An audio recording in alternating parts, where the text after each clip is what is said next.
Ça fait tellement longtemps que j'ai pas filmé que je sais plus faire. Mais si je sais faire, je sais parler, ça devrait aller. Oh putain, mes notes.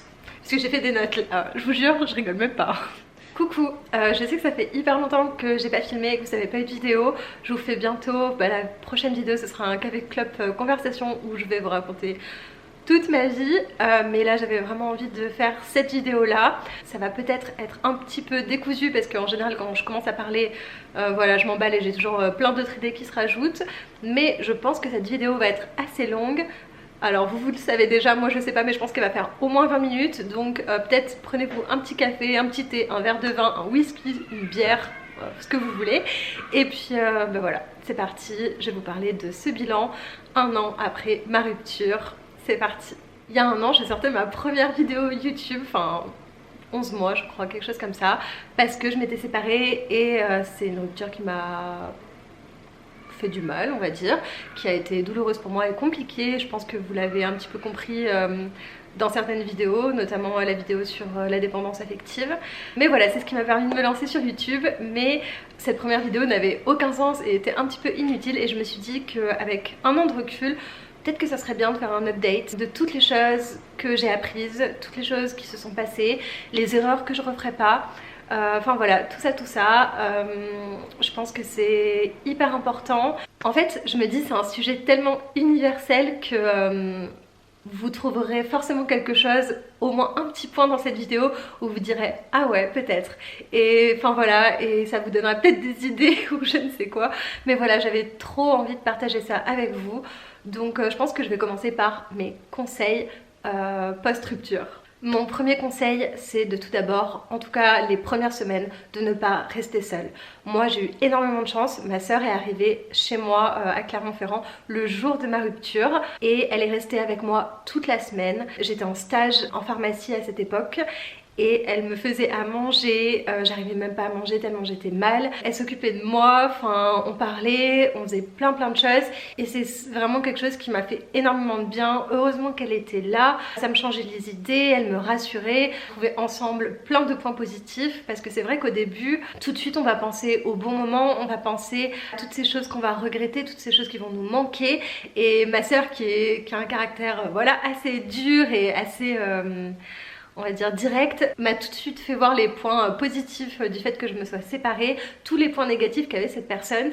Et bon, peut-être qu'elle avait tort, peut-être qu'elle avait raison, mais sur le coup j'en avais besoin et ça m'a fait énormément de bien. Donc entourez-vous, allez passer 2-3 jours chez un ami, dans votre famille. Vraiment s'entourer de ses amis et de sa famille, c'est vraiment hyper important. Je pense que je ne m'en serais pas remise aussi vite si ma soeur n'avait pas passé une semaine avec moi. Et quand elle est partie, deuxième conseil, j'ai fait des choses que j'aimais. Quand je rentrais de stage à 18 h, je me défoulais dans mon appartement, je mettais des musiques hyper énergiques, hyper joviales et je dansais toute seule comme une idiote dans mon salon. Des fois je faisais du sport, des fois je faisais du yoga, et c'est vraiment toutes ces petites choses là où je me disais Rachel, tu es en vie, Rachel, tu es heureuse, Rachel, tout va bien. Des fois même je me mettais à mon miroir et je souriais. Alors ça peut paraître ridicule dit comme ça, mais je vous jure ça fait un bien fou en fait de se dire waouh, relativise, tout va bien, tu vas vivre encore plein de moments de bonheur, et même si cette personne t'a fait du mal, même si cette personne a été horrible, c'est pas grave, toi tu vivras des choses merveilleuses, et sers-toi de cette tristesse pour faire quelque chose de beau, de créatif, de positif, et te laisse pas ravager quoi. Je sais pas si vous voyez ce que je veux dire. Ensuite, autre conseil qui va pas forcément s'appliquer à tout le monde, mais je pense que le week-end, juste avant que ma soeur parte, ce qu'on a fait, c'est qu'on a pris toutes les affaires de mon ex et on les a tous mis dans des sacs poubelles qu'on a mis dans un placard. C'était mon placard d'entrée, enfin c'était une sorte de débarras. J'ai tout foutu là-dedans. Bon, j'ai rien jeté, j'ai rien abîmé, mais voilà, je voulais plus voir ces affaires. C'était son idée et j'ai trouvé que c'était une très bonne idée. Et plus ces affaires, c'était mon appart pour avant que je déménage, et voilà, et on n'en parlait plus. C'était quelque chose qui était dépassé. C'est un petit peu comme mettre les gens dans des boîtes. Vous connaissez peut-être un petit peu cette expression, ou mettre ses émotions dans des boîtes. Bon, moi je mets tout dans des boîtes de toute façon quand je veux m'en séparer. C'est bizarre, mais bon voilà. C'est plus les affaires que je nettoie, c'est plus les livres qu'il y a chez moi, ce sont ses affaires à lui. Et moi j'ai mes affaires à moi. Je redeviens une personne célibataire, voilà, indépendante. On partage plus certaines choses, c'est pas grave. C'est la vie et vraiment je pense que c'est quelque chose qui m'a fait du bien. Si vous ne vivez pas avec cette personne, peut-être vous séparer de quelques petites choses. Après moi je sais que je supprime jamais les photos. J'en ai archivé beaucoup sur mon Instagram évidemment et j'ai supprimé les identifications parce que voilà le but c'était pas qu'on le retrouve et qu'on aille l'insulter, mais voilà je trouve que supprimer les photos c'est pas forcément quelque chose. Je sais que dans quelques mois quand je les regarderai, même encore aujourd'hui, voilà maintenant j'en garde un souvenir positif et j'ai pas de haine ou de rancœur, mais je sais qu'il y a des gens qui aiment se séparer des photos, qui aiment supprimer les photos. Vous pouvez le faire si vous en sentez le courage. Après dites-vous qu'une fois que c'est fait, c'est fait en général. Ne vous faites pas du mal inutilement, n'écoutez pas forcément la musique qui vous rappelle ce jour-là de cette soirée. Je pense que c'est mauvais bail, hein, vraiment. En fait mettez-vous dans un mood positif en mode putain je vais recommencer une putain de vie, genre ça va être génial. Vraiment il faut, en fait, faut se mettre dans un bon mood, sinon c'est foutu, hein. Non mais vraiment, enfin moi je sais que je me serais écroulée sinon. Autre conseil que j'ai appliqué je pense 2 ou 3 mois après et qui m'a beaucoup aidé, c'est de faire une liste de toutes les raisons pour lesquelles on s'est séparés. J'ai rédigé tous les points négatifs, toutes les choses qui m'avaient fait du mal, toutes les choses qui ne m'allaient pas dans cette relation et j'ai listé point par point. Si j'avais des anecdotes, je les notais pour vraiment me rappeler de toutes ces choses-là qui ont fait que je me suis séparée. Il y a un moment, on oublie. Pourquoi? Le cerveau, je pense, sélectionne un petit peu comme il veut, mais je sais que souvent, quand je repense à des relations antérieures, je me dis mais pourquoi ça allait pas? Et en fait, je me rappelle que des bons moments parce que, je sais pas, genre, c'est beau en fait les bons moments. Mais ouais, en fait, au bout d'un moment, on oublie pourquoi on s'est séparé de cette personne, on oublie tout ce qui n'allait pas. Et faites cette liste, même si ça fait du mal, et accrochez-la quelque part. Et regardez-la de temps en temps, relisez-la, rajoutez des points. En général, si on se sépare, c'est que voilà, il y avait une ou des bonnes raisons. Je pense que ce serait vraiment une mauvaise chose de revenir en arrière. Après, tous les cas sont différents. Si ça vous est arrivé et que ça a bien fonctionné, super, hein. Il n'y a pas de règle, encore une fois. Mais dans mon cas, je savais très bien que si je me remettais avec cette personne, c'était voué à l'échec. Donc cette liste m'a fait beaucoup de bien et m'a remis un peu les idées en place. Donc voilà, ça m'a permis vraiment de dire au revoir à et la relation et à la personne que j'étais aussi dans cette relation. Je dis pas qu'il n'y a pas eu des moments où c'était pas conflictuel dans mon cerveau et compliqué, mais voilà. En tout cas, je trouve que c'était un bon conseil, donc voilà, je vous le partage. Ensuite, je voudrais vous reparler de toutes les erreurs que je ne referai pas. J'ai souvent été en couple, j'ai souvent enchaîné des relations longues et je pense qu'aujourd'hui, il y a certaines choses que je referai pas. En fait, peut-être même que j'ai envie de régresser en fait sur certains points. Bon, je vais m'expliquer parce que je pense que là sinon ça n'a aucun sens. Mais par exemple, je pense que je ne réemménagerai pas avec mon futur copain si un jour j'ai un copain. Bon, je suis toujours célibataire donc à mon avis ça ne va pas arriver, mais bon, ne jamais dire jamais, ça c'est quelque chose que j'ai appris aussi. Ne jamais dire jamais, et si quelqu'un dit toujours, en général c'est qu'il y a anguille sous roche. Donc bon, bref, c'était la petite aparté. Mais voilà, je pense que vraiment si j'ai quelqu'un à nouveau un jour dans ma vie, je pense pas réemménager avec cette personne avant 2, 3, 4 ans. Pour plusieurs raisons. Déjà parce que chose que j'ai appris, c'est que même après 1 an et demi de relation, il peut arriver qu'on ne connaisse pas si bien que ça la personne.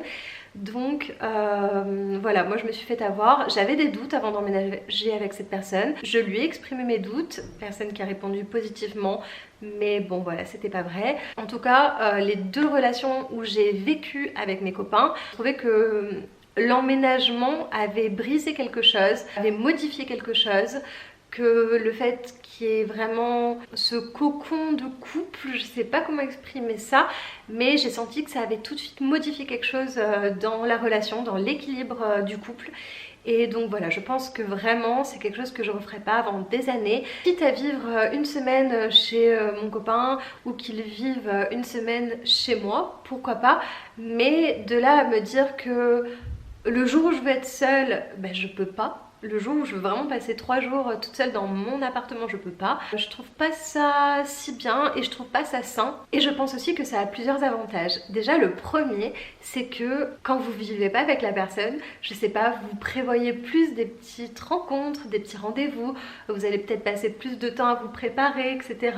Ça rend peut-être les choses un peu plus mignonne. Je trouve que ça a quelque chose de vraiment sympa en fait de se préparer, de se faire beau ou belle, d'aller rejoindre quelqu'un, je sais pas, d'aller à sa rencontre.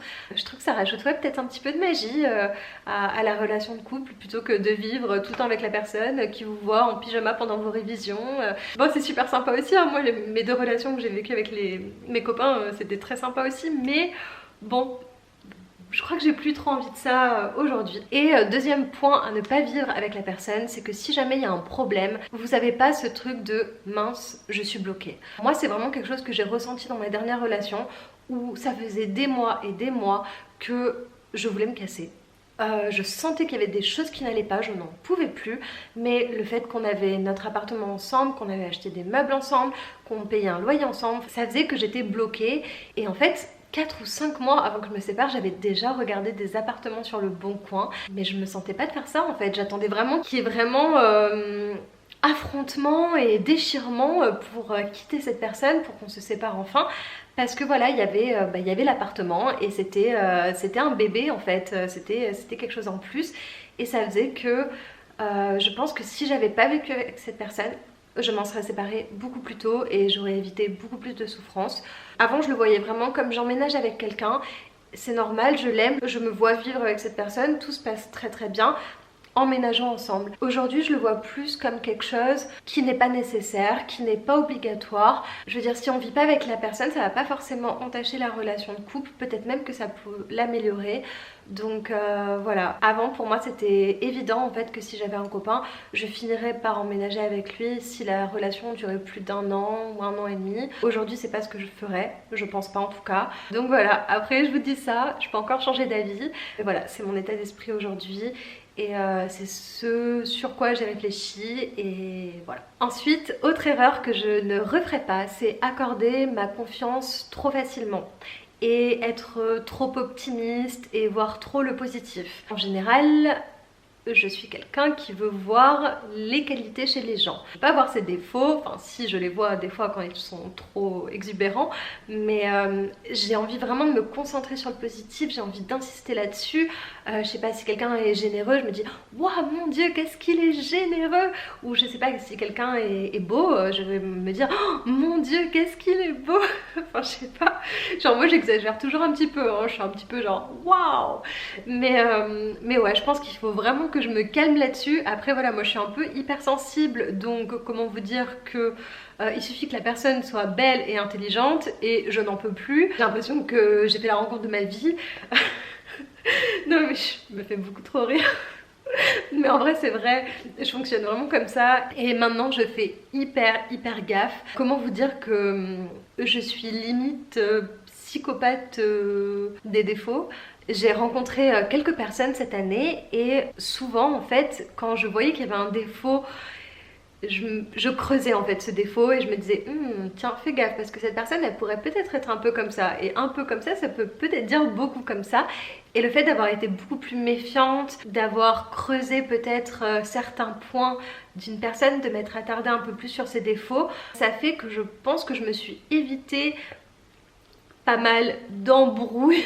Enfin, c'est un peu bizarre dit comme ça, mais pour être clair, en gros, je suis allée boire des verres avec des mecs et j'ai tout de suite senti que non, en fait, ça collerait pas. Et juste pour une nuit, je me disais, bah ça vaut pas le coup, en fait. Genre, franchement, les coups d'un soir et tout, ça m'amuse plus du tout. J'étais beaucoup comme ça quand j'étais au lycée. Et franchement aujourd'hui je vois plus trop l'intérêt. Je sais pas, même si je vais pas me mettre en couple avec la personne, j'ai envie qu'elle soit intéressante, j'ai envie qu'elle soit intelligente. J'ai pas envie que ce soit quelqu'un qui vive dans la dépendance affective. Je pense que être un peu plus comment dire, exigeante, ouais, je pense que c'est vraiment le mot, être un peu plus exigeante sur ses relations, etc. Ça fait que on aura tout de suite une relation, qu'elle soit intime, seulement voilà sexuelle, physique, tout ce que vous voulez, ou qu'elle soit voilà un petit peu plus amoureuse, etc. Je pense que voilà, la qualité de la relation n'en sera que meilleure si tout de suite vous vous dites bah, ça par exemple, tel ou tel défaut, telle ou telle qualité, bah, c'est inacceptable, ou ça c'est hyper important. Ça n'empêche pas que même après 10 ans d'expérience, on peut encore se gourer, et je pense que même à 45 ans, je me tromperai encore. Mais voilà, je suis beaucoup plus exigeante et pour l'instant ça va, ça se passe bien.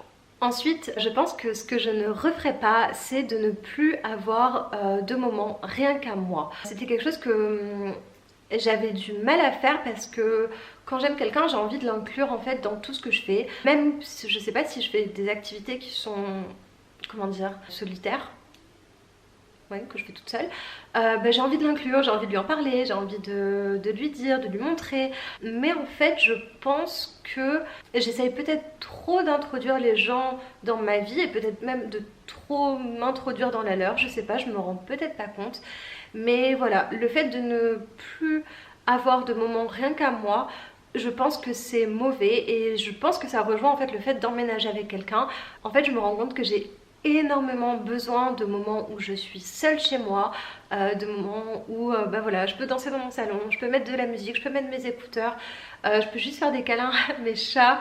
Enfin voilà, c'est des petites choses comme ça, mais je pense que c'est hyper important d'avoir des moments rien qu'avec mes copains. Moi c'est vrai que vu que j'ai toujours eu que des copains mecs, ben, mon petit copain, c'est toujours de venir avec mes amis, etc.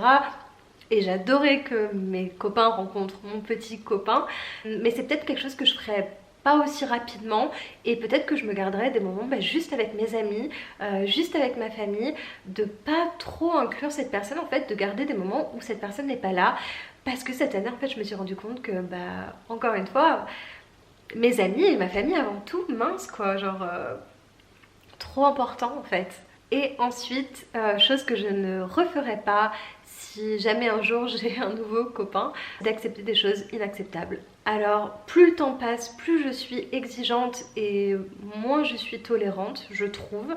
Mais c'est quelque chose que... Alors, mon ex était un peu plus jeune que moi et je pense que c'est pour ça que je lui laissais beaucoup de liberté. Dit comme ça, on dirait que je suis un tyran, mais pas du tout. Il y avait plein de petites choses qu'il faisait et je me disais ouais mais c'est qu'il est jeune, oh mais il découvre la vie, oh mais c'est mignon. Non, genre quelqu'un qui te ment, c'est quelqu'un qui te ment. Moi j'aime pas les menteurs, je ne les accepte même pas dans mes amis, donc pourquoi j'accepterais ça pour la personne qui est censée partager ma vie et pour qui je suis censée être la femme de sa vie. Enfin non, genre c'est mort, genre plus jamais je fais ça, plus jamais je n'accepterai quelque chose que à la base je n'accepte pas. Et voilà, alors après c'est à vous de déterminer les choses qui sont acceptables, les choses qui sont pas acceptables. Je pense que au fur et à mesure des relations, au fur et à mesure de la vie, c'est des choses qui changent. Peut-être qu'on va être plus souple sur certains points, peut-être qu'on va l'être moins sur d'autres. Voilà, ça je pense que c'est vraiment propre à chacun, mais je crois quand même qu'il y a des choses qui sont pas acceptables. Le manque de respect, je pense que c'est évident, mais je trouve qu'il y a quand même des gens qui se font hyper mal parler, même des adultes plus vieux. Enfin moi des fois je vois des couples, ils se parlent mais je suis là genre mais attends mais comment t'acceptes ça, genre c'est pas possible. Enfin moi je suis désolée, on me parle bien, on me rabaisse pas, les propos sexistes c'est va te faire, voilà, plein de petites choses comme ça. Le respect je pense que c'est beaucoup trop important. Moi je veux qu'on me respecte, je respecte la personne en face de moi. Si la personne ne veut pas le faire, ciao, genre vraiment, genre j'ai plus le temps en fait. Après bah voilà, le respect bah, ça passe aussi par l'honnêteté. Quelqu'un qui vous raconte des petites conneries, qui est un petit peu hésitant sur ce qu'il a fait et tout, non, genre à quoi ça sert de mentir, ça sert à rien. Autant dire la vérité une bonne fois pour toutes. Peut-être qu'on va se fâcher un petit peu, peut-être qu'on va pas être d'accord, mais au moins c'est fait et on a dit la vérité. Alors que si on ment, et bah déjà on doit redire la vérité après par la suite, et en plus on doit expliquer qu'on a menti, donc ça rajoute un problème supplémentaire, double peine. Non, c'est mort. Les gens qui mentent, non, allez vous faire. Voilà, bien sûr, il faut toujours essayer de s'adapter un petit peu à la personne et la personne doit toujours un petit peu s'adapter à vous. Mais voilà, ça c'est un des points aussi. Moi, je n'accepterai plus jamais de devoir m'adapter, je sais pas, à 70% pour la personne et qu'elle, elle s'adapte à 30%. Non, c'est 50-50. Tout le monde fait sa part du job. Donc ensuite, je vais vous parler un petit peu de toutes les choses qui ont changé dans ma vie ces derniers mois, cette dernière année. Déjà, j'ai découvert... Vous allez vous foutre de ma gueule, mais je voulais vraiment trop vous le dire. J'ai découvert les applis de rencontre. Je n'avais jamais de ma vie installé une appli de rencontre. Et c'était très très drôle. Et j'avais toujours dit à mes potes, jamais je n'installerai Tinder, jamais de la vie. Moi, je rencontre des gens comme ça, j'ai pas besoin de ça. Le fait est que, non, quand vous êtes H24 à la fac et que les seules personnes avec qui vous sortez, c'est vos potes depuis toujours ou votre famille, enfin moi en tout cas il y avait ma soeur qui vivait avec moi et son chéri des fois venait, donc comment vous dire que rencontrer des gens très très compliqué. Ça m'est arrivé quand même de rencontrer des gens dans des bars etc, mais en soi j'ai pas fait énormément de soirées, donc j'ai installé une appli de rencontre. Comme je m'étais dit que j'allais jamais installer Tinder, j'ai installé une appli qui s'appelle Fruits, ouais, bon, bref, je vous le noterai peut-être ici. Bon, c'était pas très concluant, c'était pas ouf. Enfin, franchement, je suis hyper dure, mais enfin, franchement, ça passe pas. Des fois, vous recevez des messages genre ah bah tiens, les lèvres refaites, on y revient. Je l'ai eu une fois sur 10, sans déconner. Les petites blagues un peu genre non. Mais bon, ça m'a quand même permis de rencontrer 2-3 personnes sympathiques. C'est pas la folie, mais bon. J'ai aussi essayé Adopte un mec. Je l'ai gardé même pas 48 heures je crois, c'était la pire appli de toute ma vie avec les pires spécimens masculins du monde. Donc voilà, ça m'a fait beaucoup rire en vrai, c'était très très drôle. Je pense que voilà, c'est pas mon délire. Mais voilà, c'était une expérience comme une autre. Voilà, j'ai découvert ça, j'avais 24 ans. Mieux vaut tard que jamais. Si jamais vous essayez, dites-moi si ça marche pour vous parce que pour moi, c'est un échec. Et enfin, il y a beaucoup de choses que j'ai compris cette dernière année. J'ai compris que j'avais besoin, voilà, comme je vous le disais, de temps pour moi, que j'avais besoin avant tout de réaliser mes projets plutôt qu'être accompagnée par quelqu'un.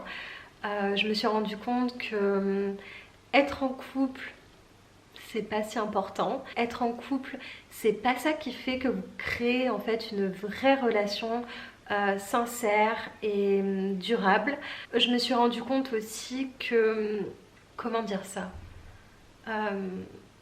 en gros vous pouvez avoir tout le monde pour une nuit, mais vous pouvez pas avoir grand monde pour toute la vie. Je me suis rendu compte que séduire quelqu'un, je le savais déjà, mais encore plus cette année, séduire quelqu'un c'est hyper simple. Draguer un garçon c'est très très simple, mais rencontrer quelqu'un où il y a un vrai échange, où vous vous dites waouh, c'est pas facile en fait, c'est pas évident, surtout quand on devient exigeant, mais au fond c'est le jeu en fait. S'il y a quelqu'un qui vous plaît, allez-y. Franchement, n'ayez pas peur de ce qu'on peut penser, peu importe en fait, genre qu'est-ce que ça change? C'est la vie en fait.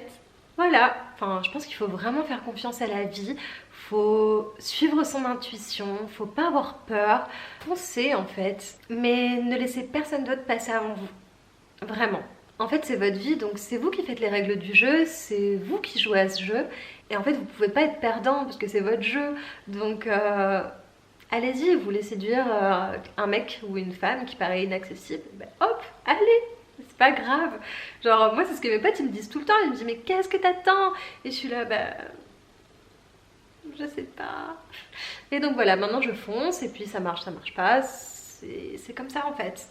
Moi je sais qu'il y a des choses qui sont hyper importantes, voilà, comme je vous le disais, le respect, l'honnêteté, la communication. Je pense que c'est hyper important de pas avoir de filtre quand on parle, de rester soi-même, ça je vous en parlais dans la dépendance affective. Qu'est-ce qui est hyper important aussi? L'intimité. L'intimité c'est hyper important. Voilà, je vous parlais de choses qui passent pas avec certaines personnes, il y a certaines personnes, vous n'êtes pas compatibles sexuellement. Je sais que ça peut paraître bizarre de dire ça, mais bon, il y a des gens, genre je me dis mais je veux pas leur faire l'amour toute la vie, vous voyez ce que je veux dire? Et c'est bizarre, mais c'est pas grave en fait. Genre tout le monde n'est pas fait pour fonctionner ensemble. Des fois il y a des choses ça va pas, vous arrivez même pas à vous les expliquer, mais voilà, des fois il y a une sorte de blocage, ou des fois il y a un malaise, enfin en fait on sait pas ce qui peut se passer, mais il y a tellement de facteurs dans la vie qui rentrent en compte, qui font qu'une relation va fonctionner, va pas fonctionner. Si vous voyez cette vidéo et que vous venez juste de vous séparer, je vous dis exactement la même chose que j'avais dit pour la première vidéo. Ça va bien se passer, vous allez vous en remettre, je vous promets. Je sais que vous allez y arriver, je sais que vous êtes forts. Ayez confiance en vous. Vous êtes toutes des personnes merveilleuses et il y aura forcément plein de personnes qui vous aimeront dans ce monde. Et si c'est pas un chéri ou une chérie, bah ce sera votre famille et vos amis, vos animaux de compagnie, ce sera voilà plein d'autres choses, et ce sera vous-même. Et voilà, c'est à vous de vous aimer, et on peut pas aimer sincèrement quelqu'un si on s'aime pas soi avant tout. Et ça c'est indéniable. Et vous pouvez pas respecter l'autre personne si vous vous respectez pas vous-même. Donc voilà, gardez ça en tête, tout va bien se passer. Voilà, c'était un petit peu tout ce que je voulais vous dire. J'espère que c'était pas trop décousu, j'espère que ça va, c'était assez agréable à regarder. Mais voilà, j'avais tellement envie, je sais pas, de vous parler de ça. J'ai l'impression que c'est comme une page qui se tourne, c'est comme un gros bilan d'un an, même si bien sûr je peux pas tout vous raconter, même si j'adorerais. Mais ouais, j'avais trop envie de vous parler de ça, surtout que pour moi ça, voilà, c'est un petit côté, on va dire, sentimental, parce que voilà, c'est comme ça que j'ai commencé ma chaîne YouTube, c'était ma première vidéo, enfin je sais pas, genre voilà, je suis émue. Mais ouais, en fait j'avais envie de vous partager ça. Je sais que ça intéressera pas tout le monde, mais voilà, j'avais envie de revenir avec une petite vidéo où on fait du blabla et on parle de tout et de rien. Si jamais vous avez envie de parler d'une expérience en commentaire, allez-y, je vous écoute, enfin je vous lirai et je vous répondrai, ça me ferait hyper plaisir. Ah oui, mais je vous ai pas dit, enfin vous le savez, mais on a atteint les 1000 abonnés et j'avais jamais fait une... Enfin j'ai rien dit vis-à-vis de ça, je vous ai mis un truc dans l'onglet communauté, mais personne n'a rien vu. Donc voilà, je le fais là. Merci. Genre j'ai vu ça, vous savez, j'étais chez mes parents et je venais de sortir de la douche et genre j'ai un pote qui m'a envoyé un screenshot avec genre 1K et j'étais là genre waouh, trop contente. Enfin laissez tomber, genre c'était la meilleure journée de ma vie. Bref, ça m'a fait hyper plaisir. Genre maintenant on est plus de 1100, c'est un truc de fou. Enfin... Vous vous rappelez, genre je croyais que j'allais avoir 5 abonnés pendant un an. Enfin genre trop ouf. Et du coup bah genre je suis trop contente. Et je vous aime de ouf. Et voilà. Bon les gars, j'ai tellement parlé que ma caméra s'est coupée parce que j'ai parlé 1 heure. Donc je pense que je vais m'amuser au montage. Et j'avais plus de batterie donc j'ai attendu que ça se recharge. Là je me suis changée parce que je vais aller faire des courses. Il est quoi? Il est 19h et quelques. Je voulais juste conclure cette vidéo en vous disant que je vous aime, merci d'avoir regardé cette vidéo, je vous embrasse, je vous fais de gros bisous et je vous dis à bientôt dans une prochaine vidéo. Bisous. Et si ça peut pas marcher, bah tant pis, je passe à une autre personne ou je reste toute seule, c'est très bien aussi, hein, c'est ce que j'ai fait depuis un an. Qui discute avec vous pendant que vous vous torchez les fesses, enfin, je sais pas, j'ai plus le temps. Non c'est bon, non. Franchement je suis désolée mais sur ces applis là il y a 95% c'est des bolosses, c'est des gens qui font des fautes d'orthographe. J'ai rencontré beaucoup de gens cette année, enfin genre la meuf elle a passé sa vie sur Tinder, pas du tout.